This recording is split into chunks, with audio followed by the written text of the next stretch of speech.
Try ने spam call रोकने में नाकाम रहने पर जियो, एयरटेल, वोडाफोन आइडिया और बीएसएनएल पर जुर्माना लगाया है। टेलीकॉम कंपनियां लंबे समय से स्पैम कॉल रोकने में असफल रही हैं और ट्राई के नियमों का पालन नहीं कर रही हैं। इसलिए ट्राई ने इन कंपनियों पर जुर्माना लगाने का फैसला किया है।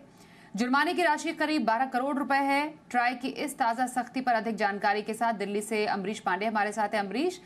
ट्राई की सख्ती के क्या मायने माने जाएं और क्या स्पैम कॉल को लेकर कुछ अब सुधार की उम्मीद जताई जा सकती है?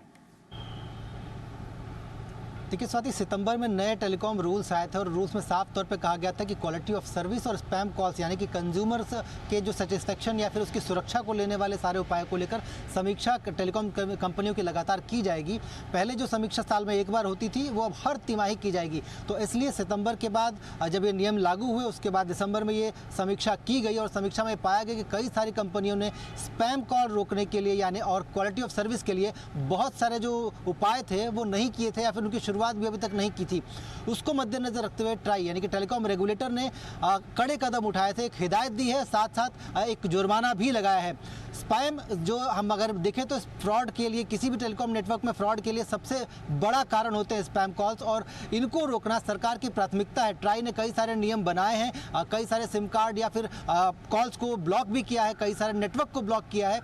बावजूद इसके अभी तक लगातार स्पैम कॉल्स आ रही हैं, लिहाजा ट्राई अब और ज़्यादा सख्त मूड में है और साफ तौर पर कंपनियों का ये जो पेनल्टी लगाई गई है ये संदेश देती है कि अगली तिमाही तक अगर इसके लिए पुख्ता इंतजाम नहीं किए जाते हैं तो टेलीकॉम कंपनियों पे जो जुर्माना है वो और ज़्यादा बढ़ सकता है। क्योंकि जो टेलीकॉम के नियम है जो सितंबर में जारी हुए थे वो साफ तौर पे कहते हैं कि एक बार अगर आपको पेनल्टी लगी है और आपने अगली बार भी उसी वजह से पेनल्टी लगती है तो आपका जो जुर्माने की राशि वो डबल कर दी जाएगी। तो कुल मिला के ये उम्मीद की जा सकती है कि ट्राई के इस कदम के बाद, इस पेनल्टी के बाद अगली बार जब समीक्षा होगी तो टेलीकॉम कंपनियां कुछ और नए उपाय लेकर आएंगी। टेलीकॉम कंपनियां अपनी तरफ से जो स्पैम के लिए फिल्टर्स लगाने वाली थी उसको उस कदम को थोड़ा सा और ज़्यादा पुख्ता और ज़्यादा फास्ट करेंगी। इसके साथ ही ट्राई अपने स्तर पर भी कई सारे उपाय कर रहा है, तो उन सारे उपायों को देखते हुए हम ये मान सकते हैं कि आने वाले दिनों में स्पैम कॉल से हमको मुक्ति मिलने की उम्मीद की जा सकती है। हालांकि ट्राई ने जितने भी इंटरनेशनल इंटरपोल से लेकर बाकी जो देश हैं 147 देश जिनके साथ एक पूरा कंसोर्शियम साइन किया था,